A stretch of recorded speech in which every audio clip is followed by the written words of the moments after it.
प्रधानमंत्री नरेंद्र मोदी का बरसों तक कोई बैंक खाता ही नहीं था। वो जब स्कूल में थे तो देना बैंक की ब्रांच गांव में खुली, उनका भी बैंक अकाउंट खोला गया, लेकिन सालों तक उस अकाउंट में कोई लेन देन नहीं हुआ। कई साल बाद बैंक अधिकारियों ने उन्हें ढूंढकर वो अकाउंट बंद कराया।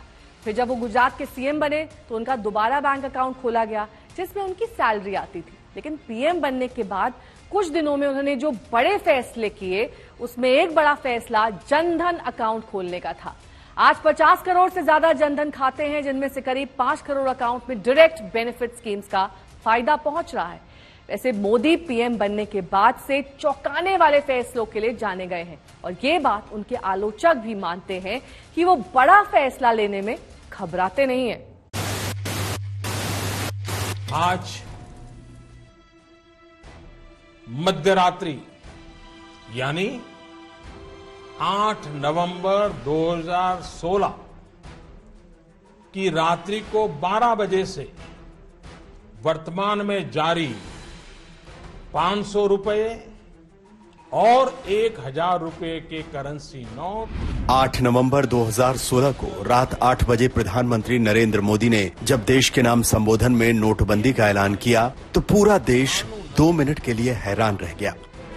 बहुत दिक्कत का सामना करना पड़ रहा है लोगों को। हमें अपना ही पैसा वापस करने के लिए लंबा प्रोसेस करना पड़ा है। काले धन पर लगाम के लिए नोटबंदी के विचार पर बात करें तो पहले भी कई बार हुई थी, लेकिन मोदी सरकार ने इसे अमल में ला दिया था। नोटबंदी से कितना काला धन वापस आया यह बहस का विषय है, लेकिन इसमें कोई शक नहीं कि प्रधानमंत्री नरेंद्र मोदी ने बिना राजनीतिक नफे नुकसान की परवाह किए इतना बड़ा फैसला लेकर दिखा दिया था।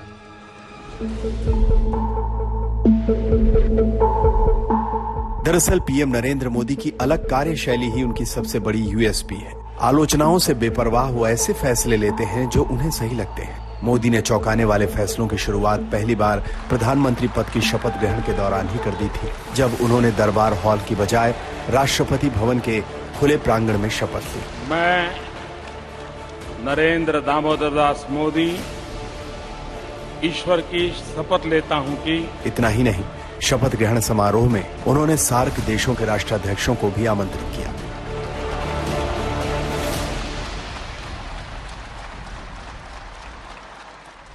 पाकिस्तान जाने के ठीक 9 महीने बाद मोदी ने पाकिस्तान के खिलाफ सर्जिकल स्ट्राइक का फैसला लेकर देश विदेश में सबको चौंका दिया। 26 सितंबर 2016 की रात भारतीय सेना के कुछ जवान पाकिस्तान की सीमा में घुसे और कम से कम 4 लॉन्च पैड को तबाह कर सुबह होने से पहले ही लौट आए। उरी और पुलवामा हमले के बाद सर्जिकल स्ट्राइक कर मोदी ने पाकिस्तान को संदेश दिया कि वो अपनी हरकतों से बाज नहीं आया तो भारत उसे उसके घर में घुसकर भी मार सकता है।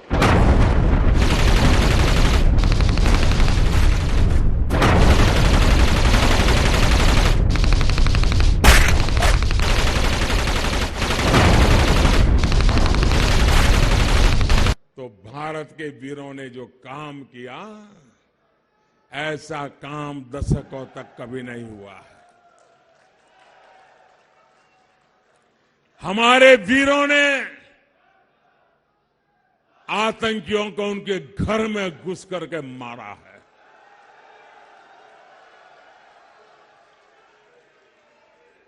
आतंकियों को, उनके सरपरस्तों को भारत से इस तरह के जवाब की उम्मीद नहीं थी। इसी तरह जीएसटी लागू करने का फैसला भी इतना ही चौंकाने वाला था। 30 जून और 1 जुलाई की दरमियानी रात को ठीक 12 बजे राष्ट्रपति प्रणब मुखर्जी और प्रधानमंत्री मोदी ने एक साथ बटन दबाकर जीएसटी को औपचारिक रूप से लॉन्च किया था। जीएसटी देश के टैक्स स्ट्रक्चर में बड़ा बदलाव था। अनुच्छेद 370 के सभी खंड लागू नहीं होंगे सिवाय खंड। इसी तरह जम्मू कश्मीर से अनुच्छेद 370 के खात्मे का फैसला हो, रेल बजट का आम बजट में विलय करना हो या 3 तलाक को आपराधिक कृत्य घोषित करना, नरेंद्र मोदी ने वो फैसले किए हैं जिन्हें करना लगभग नामुमकिन था। नरेंद्र मोदी के करीबी जानते हैं कि उनका यह अंदाज आज का नहीं है, उनका सोचने का ढंग अलग है और ऐसी कई कहानियां हैं। 1987 में नरेंद्र मोदी को गुजरात बीजेपी का महासचिव बनाया गया और संगठन की जिम्मेदारी दी गई। अहमदाबाद नगर पालिका चुनाव में उनकी पहली परीक्षा थी। इससे पहले तक अहमदाबाद नगर पालिका चुनाव में बीजेपी को खास कामयाबी नहीं मिली थी। संगठन का ढांचा ढीला था। मोदी ने कमान संभालते ही बूथों को A, B, C कैटेगरी में वर्गीकृत किया ताकि सबकी अलग रणनीति बने। हर बूथ पर 10 कार्यकर्ता नियुक्त किए गए। ऐसे कई नेताओं को साथ जोड़ा जो मूल से बीजेपी के नहीं थे। जब नतीजे आए तो बीजेपी को 127 में से 67 सीटों पर जीत मिली। इससे पहले 1981 में पार्टी को केवल 13 सीटें ही मिल पाई थी।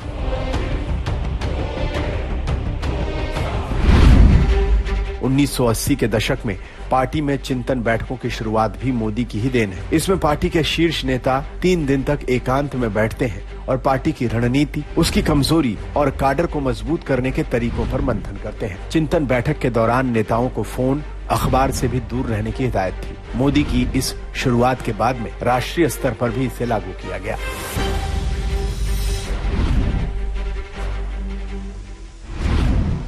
उन्नीस में मोदी को बीजेपी का राष्ट्रीय महासचिव बनाया गया। उन्हें सबसे पहले हरियाणा और हिमाचल प्रदेश की जिम्मेदारी दी गई। हरियाणा में उन्होंने हर जिले में पार्टी का दफ्तर बनाने पर जोर दिया। फिर हरियाणा में बीजेपी को महिला समर्थक पार्टी के रूप में पेश करने की रणनीति भी मोदी की अनोखी सोच का नतीजा थी। 1999 के लोकसभा चुनाव में उन्होंने महिला उम्मीदवारों पर जोर दिया। उनके कहने पर ही सुधा यादव को महेंद्रगढ़ से उम्मीदवार बनाया गया, जिनके पति कुछ दिन पहले ही कारगिल युद्ध में शहीद हुए थे। सुधा यादव न केवल जीती बल्कि राज्य की सियासत में बीजेपी को मजबूत बनाने में मोदी की ये रणनीति काफी कारगर साबित हुई।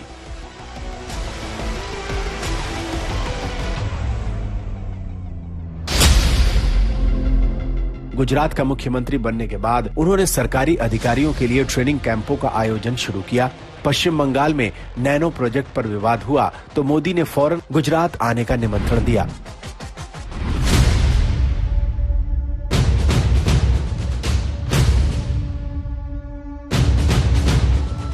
वाइब्रेंट गुजरात जैसे आयोजन शुरू हुए। दरअसल आउट ऑफ द बॉक्स सोचना मोदी की कार्यशैली का हिस्सा है और ऐसी सोच से जुड़ा ताजा फैसला संसद के विशेष सत्र का आयोजन भी है, जिसके एजेंडे को लेकर अब खुलासा हो चुका है। लेकिन शुरुआती दिनों में न जाने कितनी तरह की अटकलें लगी थी।